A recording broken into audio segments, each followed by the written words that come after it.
हरे कृष्णा, राधे राधे। कैसे हैं आप सब? आशा करती हूँ कि आप सब बिल्कुल ठीक होंगे, स्वस्थ होंगे। और आप सभी को गणेश चतुर्थी की हार्दिक शुभकामनाएं। गणपति बप्पा आपके घर पर और आपके जीवन में ढेर सारी खुशियाँ लेकर आए। अभी हम यहाँ पर गणपति बप्पा की स्थापना करेंगे।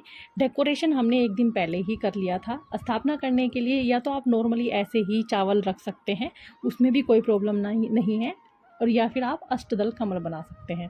मैं यहाँ पर अष्टदल कमल बना रही हूँ। चावल मैं कलर करके एक दिन पहले ही रख ली थी इनको, तो इससे थोड़ा इजी हो जाता है काम। नॉर्मली भी बना सकते हैं, नॉर्मल चावल से ही, बस इतना ही ध्यान रखना होता है कि चावल जो हो वो पूरे हों, वो टूटे हुए ना हों। तो बस एक मेन चीज़ यही रहती है। बाकी आप नॉर्मली अगर ऐसे चावल रखकर उसके ऊपर गणपति जी को स्थापित करेंगे तो भी कोई प्रॉब्लम नहीं है। तो एक अष्टदल कमल हम गणपति जी जहाँ पर बैठाएंगे वहाँ पर बनाएंगे। दो साइड हमने चावल यहाँ पर इसलिए रखे हैं क्योंकि गणपति जी के दोनों साइड रिद्धि सिद्धि को भी विराजमान किया जाता है। और एक अष्टदल कमल हमने यहाँ पर जो हम कलश स्थापना करेंगे उसके लिए रखेंगे। और ये देखिए गणपति बप्पा जी यहाँ पर आ गए हैं और हमने इनको स्थापित कर दिया है। गणपति बप्पा मैं यहाँ पर हर साल जब भी लेकर आती हूँ उनको इको फ्रेंडली ही लेकर आती हूँ, क्योंकि उनका विसर्जन मैं अपने घर में ही करती हूँ। यहाँ मेरे आसपास कोई नदी या समुद्र नहीं है, तो जो बड़े बड़े पंडाल लगते हैं उनमें जो गणपति जी स्थापित किए जाते हैं तो वो तो काफ़ी दूर ले जाकर उनको विसर्जन किया जाता है, लेकिन मैं घर में ही करती हूँ। और इसका सबसे अच्छा फ़ायदा ये है कि ये काफ़ी इन्वायरमेंट फ्रेंडली होता है, इससे कोई प्रॉब्लम नहीं रहती। क्योंकि विसर्जन के बाद में जब गणपति बप्पा के कहीं पर हाथ पड़े हुए होते हैं, कहीं पर पैर पड़े हुए होते हैं, तो उसको देखकर बहुत दुख होता है। तो बेटर है कि आप इको फ्रेंडली लेकर आएँ। तो यहाँ पर गणपति बप्पा को स्थापित करने के बाद हमने यहाँ पर कलश तैयार किया। कलश में मैंने नॉर्मल पानी रखा, उसमें गंगा जल, हल्दी डाली हमने, एक सिक्का डाला, कुछ अक्षत डाले। तो ये एक हमने यहाँ पर सुपारी डाली और दुर्वा डाला और एक फूल डाला। अब इसमें हम यहाँ पर आम के पत्ते रखेंगे और इसके ऊपर साथ में हम स्वास्तिक बनाएंगे। तो स्वास्तिक बनाने के लिए मैंने यहाँ पर सिंदूर का यूज़ किया है। आप रोली सिंदूर कुछ भी ले सकते हैं, ये देखिए। और अब इसके बाद हम यहाँ पर कलश स्थापना करेंगे। गणपति जी और रिद्धि सिद्धि जी को हमने विराजमान कर लिया है। बड़े गणपति जी के साथ साथ एक छोटे गणपति जी को भी हमें स्थापित करना होता है, जो हम जिनकी पूजा हम अपने मंदिर में करते हैं। तो मेरे पास एक बहुत छोटे से गणपति जी हैं जो मतलब मेरे मंदिर में रखे रहते हैं। वो स्पेशल इसी पूजा के लिए रहते हैं। मतलब जैसे हम कोई भी पूजा करते हैं तो उसमें सबसे पहली पूजा गणपति जी की होती है, तो इसलिए हम वो मेरे पास छोटे से गणपति जी हैं जिनको मैं यहाँ पर विराजमान करूँगी। और देखिए जब कोई फेस्टिवल आता है ना, तो घर में एक अलग ही रौनक होती है, एक अलग ही माहौल होता है। नॉर्मली जब हम अपने घरों में पूजा करते हैं उससे भी घर का माहौल बहुत ज़्यादा पॉजिटिव रहता है, बहुत ज़्यादा खुशी, मतलब जो खुशनुमा रहता है वो रहता है। और जब इस तरह कोई फेस्टिवल आता है तो उसमें तो और भी ज़्यादा रौनक हो जाती है। तो ये देखिए अब हम यहाँ पर नारियल लेंगे और नारियल पर मैंने यहाँ पर पहले स्वास्तिक बनाया रोली से, और फिर साथ में यहाँ पर मैंने 7 बार इसको कलावा लपेट लिया है। अब हम आम के पत्ते लेंगे, तो आम के पत्तों को पर भी हम तिलक लगाएंगे, रोली और चंदन दोनों से। ये मैंने यहाँ पर 5 पत्ते लिए हैं और 5 पत्तों को हम यहाँ पर इसी तरीके से तिलक लगाकर कलश में रख देंगे।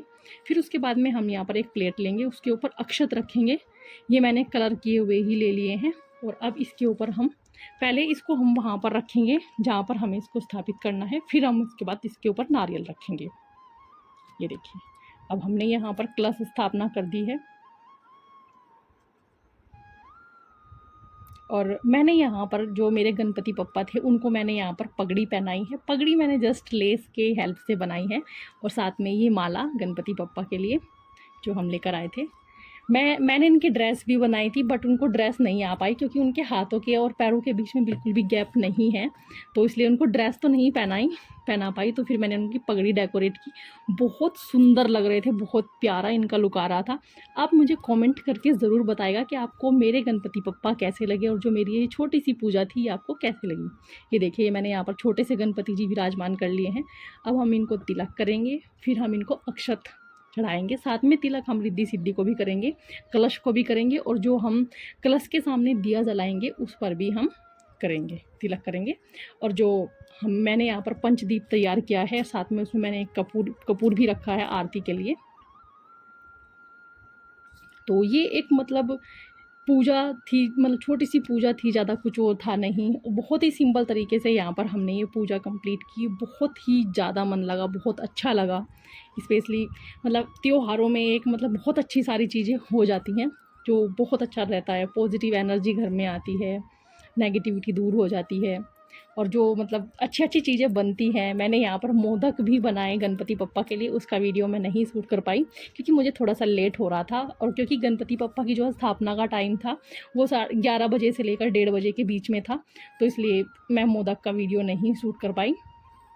पर मोदक भी मैंने अपने हाथ से ही बनाए। और यहाँ पर मैंने 2 दीपक तैयार कर लिए हैं जो साइड में जलाती हूँ मैं। और ये डेकोरेशन का वीडियो मैं अलग से भी दे दूँगी डिस्क्रिप्शन बॉक्स में और ऊपर आई बटन में। जिन लोगों ने नहीं चेक किया है वो चेक कर सकते हैं। तो अब यहाँ पर हम गणपति बप्पा की आरती करेंगे, धूप दीप जलाएंगे। तो ये देखिए, ये मैंने यहाँ पर गूगल और लोबान लगा दिया है।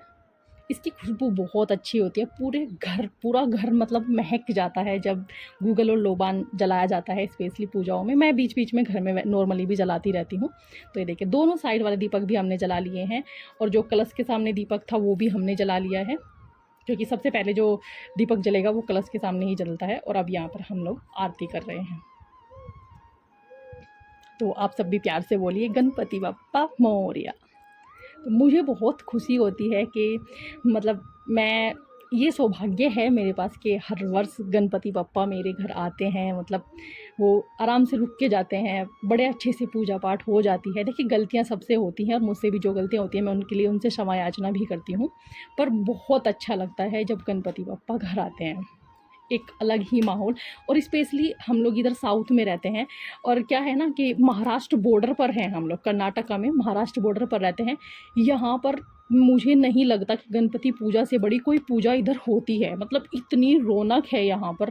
फ़िलहाल हम लोग जाएंगे शाम को गणपति बप्पा के दर्शन करने, पंडाल लगे होते हैं। इतनी रौनक यहाँ पर होती है कि मैं आपको बता नहीं सकती, क्योंकि यहाँ पर जन्माष्टमी की भी छुट्टी नहीं रहती है। जहाँ यहाँ पर गणपति बप्पा की जो गणेश चतुर्थी रहती है उसकी छुट्टी रहती है। तो ये देखिए, मैंने छोटे छोटे से मोदक बनाए थे गणपति बप्पा के लिए।